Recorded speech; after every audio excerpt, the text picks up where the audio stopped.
بولو نہیں ہے. آگ میں ڈالا جا رہا ہے، لیکن اللہ پر یقین دیکھے، اللہ پر اعتماد، بھروسہ. جب آگ میں ڈالا جا رہا ہے، چہرے پر اتنا اطمینان، دل میں اتنا اطمینان کہ پانی کے فرشتے آ کے حضرت ابراہیم علیہ السلام سے کہہ رہے کہ حضرت ہم پانی کے فرشتے ہیں، حکم دے دو، پانی برسا دے، آگ بجھا دیں. حضرت ابراہیم علیہ السلام نے کہا کیا میرے اللہ مجھے جانتے ہیں کہ مجھے آگ میں ڈالا جا رہا ہے؟ کہا کہ ہاں. تو کہا کہ پھر مجھے کسی کی کوئی ضرورت نہیں ہے، اللہ جانے اور میں جانے. کیا اعتماد. پھر اللہ رب العزت کے قدرت کا اظہار بھی دیکھے کیسے.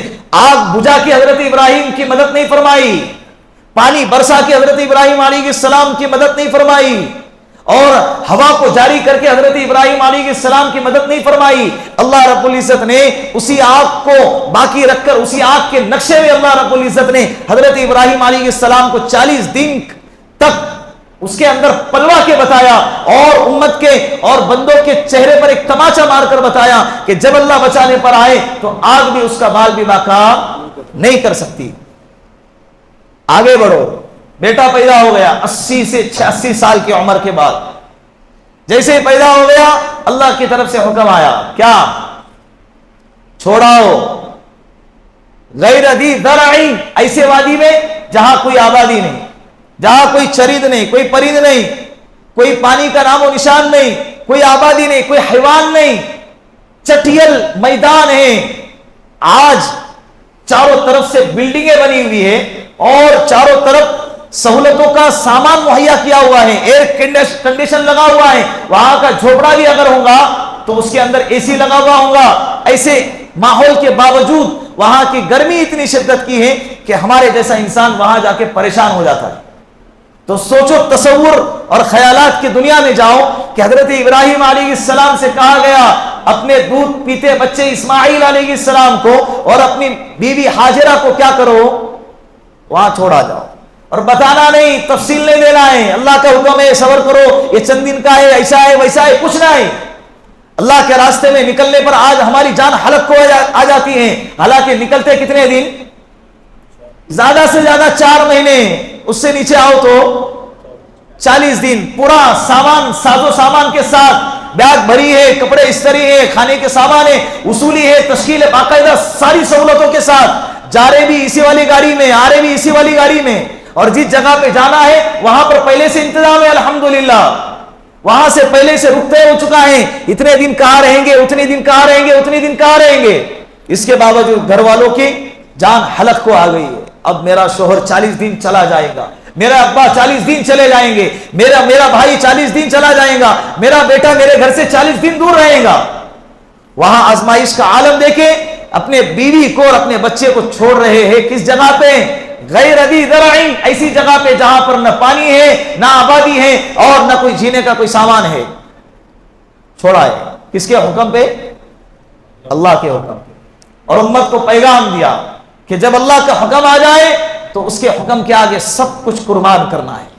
کیا کرنا ہے؟ سب کچھ قربان کرنا، ہر شے قربان ہے. پھر اللہ کی مدد بھی آئیں گی، اور آئی.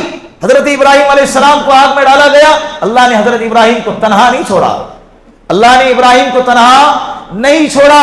اللہ نے اسی آگ میں ان کو پلوا کے بتایا. حضرت اسماعیل علیہ السلام اور حضرت ہاجرہ کو ایسے وادی میں چھوڑا جہاں پر جینے کا کوئی سامان نہیں تھا. اللہ نے ان دونوں کو بھی تنہا نہیں چھوڑا. اللہ آزماتے ہیں، تھوڑا اللہ ایمان کو ٹٹولتے، بندوں کو جھنجھوڑتے ہیں، دیکھتے ہیں کہ میری محبت میں کہاں تک جاتے. ابھی ادھر ماں تڑپ رہی ہے، ادھر بیٹا تڑپ رہا ہے. توشہ اور پانی جتنا دیا تھا چلے گا کتنے دن؟ ایک وقت آیا توشہ ختم، اور ایک وقت آیا پانی بھی ختم. جب کھانا اور پانی نہیں تو بیٹا تو ماں کے دودھ پر پل رہا تھا، تو ماں جب یہ دونوں نہیں کھائیں گی تو سینہ دودھ سے خشک ہو گیا. اب بیٹی کی تڑپنے کی آواز شروع ہو گئی. ماں ادھر بیچین، ماں اپنے لیے نہیں اپنے بیٹے کے لیے بیچین ہے. اب وہ بھاگ رہی، کبھی صفا پہ، کبھی مروہ پہ، کبھی صفا پہ، کبھی مروہ پہ. ارے صفا مروہ کے چکر لگا لگا کر دیکھ رہی ہے کہ کوئی امید کی کرن نظر آئیں گی، کوئی قافلہ نظر آئیں گا، اور کوئی لوگ جماعت نظر آئیں گی کہ جس کے پاس کھانے پینے کا سامان ہوگا، میں اور میرے بچے کی جان بچ جائیں گے. اللہ رب العزت نے آزمایا.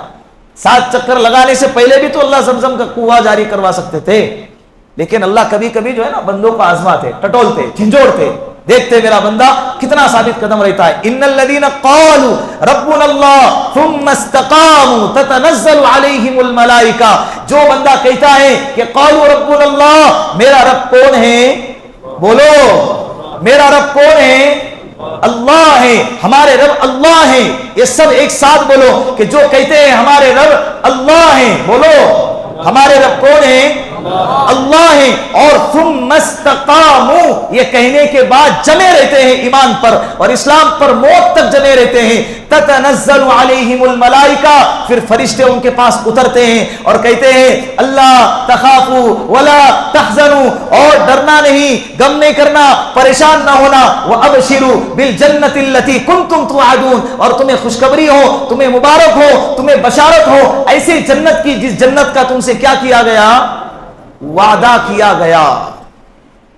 آزمائش کے بعد اللہ کی مدد آنا طے ہے, آزمائش کے بعد اللہ کی طرف سے مدد کا اترنا یہ لازمی شے ہے. اللہ نے آزمایا, پھر اللہ رب العزت نے حضرت اسماعیل علیہ السلام کے ایڑی کے رگڑنے سے ایک چشمہ جاری کیا, جس چشمے کا نام کیا ہے, سم. آج تک باقی ہے اور انشاءاللہ قیامت تک باقی رہے گا. کیا مدد آئی پھر اللہ کی, ایسی مدد آئی کہ جس جگہ پہ کوئی جینے کا سامان نہیں تھا, آج ساری دنیا وہاں پر جینے کے لیے ترستی ہے, ساری دنیا وہاں جانے کے لیے تڑپتی ہے, بے چین اور بے قرار ہوتی ہے اور تنہائیوں میں اللہ سے دعائیں مانگتی ہیں, اے اللہ مجھے وہاں پر جانا نصیب فرما, وہاں کی حاضری نصیب فرما. چاہے کتنا پتھر دل انسان ہو, چاہے کتنا ہی گنہگار انسان کیوں نہ ہو, اس کے سینے میں تمنا ضرور ہوتی ہے کہ مرنے سے پہلے اللہ کا گھر ایک مرتبہ ضرور دیکھ کر آؤں گا. اللہ نے پھر کیا مدد فرمائی. تو آزمائش تو آئیں گی بھائی, کس پر نہیں آئی, کس پر آزمائش ہے. حضرت یحییٰ علیہ السلام, حضرت زکریا علیہ السلام, باپ اور بیٹے دونوں کو قوم نے ذبح کیا, قتل کیا. کیا کیا, ہیرو دیس اس وقت کا ایک بادشاہ تھا, ہیرو دیس, اس کے دربار میں یہودیوں نے, بنی اسرائیلیوں نے کیا کیا, حضرت یحییٰ علیہ السلام کے خلاف ورگلایا اور جھوٹی جھوٹی باتیں کر کے اس کو بھڑکایا. حضرت یحییٰ علیہ السلام کو قید کیا گیا.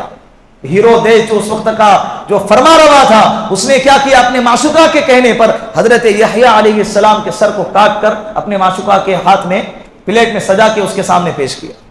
کون ہے, نبی ہے. کون ہے, نبی ہے. دین کے خاطر اپنے آپ کو مٹا دیا. حضرت عیسیٰ علیہ السلام, روم کی سلطنت اس وقت میں قائم تھی. بنی اسرائیل کے کچھ یہودیوں نے روم کے سلطنت سے عیسیٰ علیہ السلام کے خلاف ایک فرمان جاری کروا دیا, ان کے قتل کا ایک فرمان جاری کروا دیا. جھوٹا مقدمہ لڑا گیا, ان کے خلاف کیس کروایا گیا اور ان کے خلاف ایک فیصلہ لیا گیا کہ ان کو قتل کر دیا جائے. پھر ان کے قتل کرنے کا فیصلہ لے کر ان کو قتل کرنے کے لیے آئے بھی, لیکن اللہ کی قدرت, اللہ رب العزت نے اپنی قدرت کاملہ سے حضرت عیسیٰ علیہ السلام کو آسمان پہ اٹھا لیا اور ان کو کہا وما قتلوا وما صلبوه ولكن شبه لهم, تم نے میرے بندے عیسیٰ علیہ السلام کو نہ قتل کیا ہے اور نہ سولی پر چڑھایا ہے, بلکہ تمہیں غلطی ہو گئی ہے, تمہیں شبہ ہو گیا ہے. اللہ اگر نہ اٹھاتے بالفرض تو یہ قوم تو قتل کر دینا تھی نا, آئی تھی قتل کرنے کے لیے, اور ان کے گمان اور ان کے عقیدے پر تو یہی ہے آج بھی کہ انہوں نے عیسیٰ علیہ السلام کو کیا کر دیا, قتل کر دیا. یہ تو ان ہستیوں کی آزمائش کا واقعہ ہے جو ہمارے نبی سے پہلے آئی. اور ہمارے نبی کا جملہ سنیں, ہمارے نبی فرماتے ہیں اس دین کے خاطر جتنا مجھے ستایا گیا, جتنا مجھے آزمایا گیا, اتنا مجھ سے پہلے کسی نبی کو بھی آزمایا نہیں گیا. سوچو کتنا ستایا گیا ہوگا, کتنا آزمایا گیا ہوگا. اللہ رب العزت نے اس کائنات کے سب سے محبوب اور چہیتے اگر اللہ کے نظر میں کوئی ہے تو محمد عربی صلی اللہ علیہ وسلم ہے. سب کہہ دو صلی اللہ علیہ وسلم. اس کائنات میں اللہ سب سے زیادہ اگر کسی سے پیار کرتا ہے تو وہ میرے اور آپ کے آقا جناب رسول اللہ صلی اللہ علیہ وسلم ہے. پیدائش سے پہلے ہی اللہ رب العزت نے باپ کا سایہ اٹھا دیا. ابھی حمل سے حضرت آمینہ رضی اللہ عنہا ان کے کوکھ میں کون ہیں؟ ہمارے اور آپ کے آقا جناب رسول اللہ صلی اللہ علیہ وسلم ہے. تقریباً 3 یا 4 مہینے کا حمل ہے اور حضرت عبداللہ دنیا سے چلے گئے. دنیا میں آنے سے پہلے باپ کا سایہ اٹھا لیا گیا. دنیا میں آئے 4 سال تک دائی حلیمہ قبیلے بنو حوازن کی طرف بھیجا گیا دودھ پلانے کے لیے, پرورش کے لیے, وہاں کی آب و ہوا کو پانے کے لیے. اس وقت میں ماں سے جدا ہو گئے. پھر اس کے بعد جب آئے 2 سال تک ماں کے آغوش میں رہے, حضرت آمینہ کے آغوش میں رہے. جب حضرت آمینہ اپنے گھر والوں سے اپنے مائکے ملنے حضرت محمد صلی اللہ علیہ وسلم کو لے کر مدینہ چلے گئے تو وہاں سے واپسی پر ایک مقام ابوا, وہاں پر آ کر حضرت آمینہ کا بھی کیا ہو گیا؟ انتقال ہو گیا. عمر کتنی ہے آپ صلی اللہ علیہ وسلم کی؟ 6 سال. 6 سال کا بچہ ہے اور باپ کے سائے سے تو پہلے سے محروم تھا ہی, اب ماں کی شفقت سے بھی کیا ہو گیا؟ محروم ہو گیا. اور دلاسا دینے والا کوئی نہیں تھا سوائے ایک خادمہ کے جس کا نام حضرت ام ایمن ہے رضی اللہ عنہا. اللہ رب العزت نے ان کے مقدر میں ہدایت اور ایمان لکھا تھا, بڑی عمر پائی ہے اور اسلام کی حالت میں دنیا سے چلی گئی. حضرت ام ایمن تنہا و اکیلی ذات جس نے آپ صلی اللہ علیہ وسلم کو اس وقت میں تھاما ہے. 6 سال کی عمر میں جب اللہ کے رسول صلی اللہ علیہ وسلم کو دیکھا دادا عبد المطلب نے کہ باپ چلا گیا, ماں چلی گئی, 6 سال کا بچہ ہے, اب وہ دادا کے رحم و کرم پہ آ گیا, دادا کے شفقت میں آ گیا, دادا کے آغوش رحمت میں آ گیا. اب دادا پر بڑی ذمہ داریاں تھی, قبیلے کے سردار تھے, قوم کے بڑے تھے, بڑے بڑے فیصلے کرنے تھے, بڑے بڑے کچہریاں لگتی تھی, ہر جگہ پہ اپنے پوتے کو ساتھ میں لے کے جاتے تھے. ہر وقت ان کے دماغ میں آپ صلی اللہ علیہ وسلم کی حفاظت اور ان کی تربیت لگی ہوئی رہتی تھی. پھر 2 سال ہی گزرے تھے کہ دادا بھی دنیا سے چلے گئے. ہمارے نبی پھر شفقت والے اور رحمت والے ہاتھ سے کیا ہو گئے؟ محروم ہو گئے. 8 سال کی عمر میں آزمائش تو دیکھیں, بچپن سے ہی آزمائش شروع ہو گئی, حالات بچپن سے ہی شروع ہو گئے. پھر آگے بڑھے جب اللہ رب العزت نے ان کا نکاح کروایا خدیجۃ الکبریٰ رضی اللہ عنہا کے ساتھ, اللہ نے ان کو اولاد عطا فرمائی. 6 اولادیں حضرت خدیجہ رضی اللہ عنہا سے ہیں اور ایک بیٹا ماریا قبطیہ سے ہے رضی اللہ عنہا, جو کہ اللہ کے رسول کی باندھی تھی. ایسے اللہ کے رسول کو کتنی اولادیں تھی؟ بولو 7 اولادیں تھی. اس میں سے صرف 1 اولاد اللہ کے رسول صلی اللہ علیہ وسلم کے انتقال تک زندہ رہی, باقی کے ساری اولادیں اللہ کے رسول کے سامنے دنیا سے چلی. 6 اولادیں اللہ کے رسول کے سامنے دنیا سے چلی. یہ اللہ کی طرف سے آزمائش ہے. پھر کہتے ہو کہ اللہ ناراض ہے. کیسے اللہ نے آزمایا ہمارے نبی کو, کیسے ان کی اولادیں انتقال کر گئی, اس کے بعد کیسے حالات سے دوچار ہونا پڑا. انشاءاللہ اگر زندگی باقی رہی تو آئندہ جمعہ کو آئندہ مجلس میں اس کو بیان کیا جائے گا. اللہ رب العزت سے دعا ہے کہ اللہ زندگی کے آخری سانس تک ہمیں دین پر جمائے رکھے, ایمان پر جمائے رکھے, اسلام پر جمائے رکھے, اور جب زندگی کا آخری وقت آئے تو اللہ ایمان کے ساتھ ہمیں بلا لے. وآخر دعوانا ان الحمد للہ رب العالمین.